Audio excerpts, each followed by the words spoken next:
વલસાડના અબ્રામા ખાતે માતા અને બે બાળકોએ સમોસા ખાધા બાદ ફૂડ પોઈઝનિંગ થતાં ગોળી પીતા માતાનું મોત, બે બાળકો સારવાર હેઠળ ખસેડવામાં આવ્યા। ત્યારે વલસાડના અબ્રામા સાંઈ લીલા મોલના પાછળ રહેતા માતાએ બે બાળકો સાથે સમોસા ખાધા બાદ ફૂડ પોઈઝનિંગ થતાં છાતીમાં દુખાવો થતાં પરિવારે ગોળી પીધા બાદ તબિયત લથડી પડતા ત્રણેયને 108 મારફતે વલસાડની સિવિલ હોસ્પિટલમાં સારવાર અર્થે ખસેડ્યા હતા, જ્યાં 35 વર્ષીય માતાનું સારવાર દરમિયાન મોત નીપજ્યું છે, જ્યારે બે બાળકો સારવાર હેઠળ છે। વલસાડ શહેરના અબ્રામા સાંઈ લીલા મોલ પાછળ સરદાર ચાલીમાં શકવીર કૌર ગુરલદીપ સિંહ તેના બે પુત્રો સાથે રહે છે।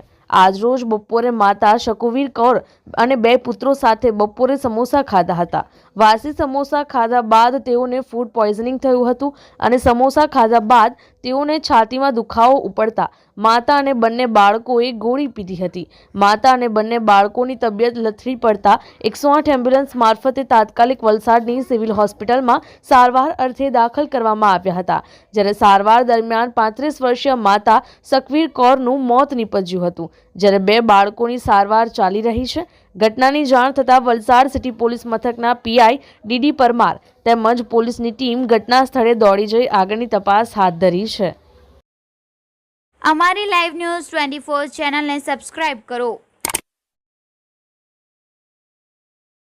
બેલ આઇકોન દબાવો જેથી આવનાર ન્યૂઝ અપડેટ્સની નોટિફિકેશન આપ સુધી સૌથી પહેલા પહોંચે।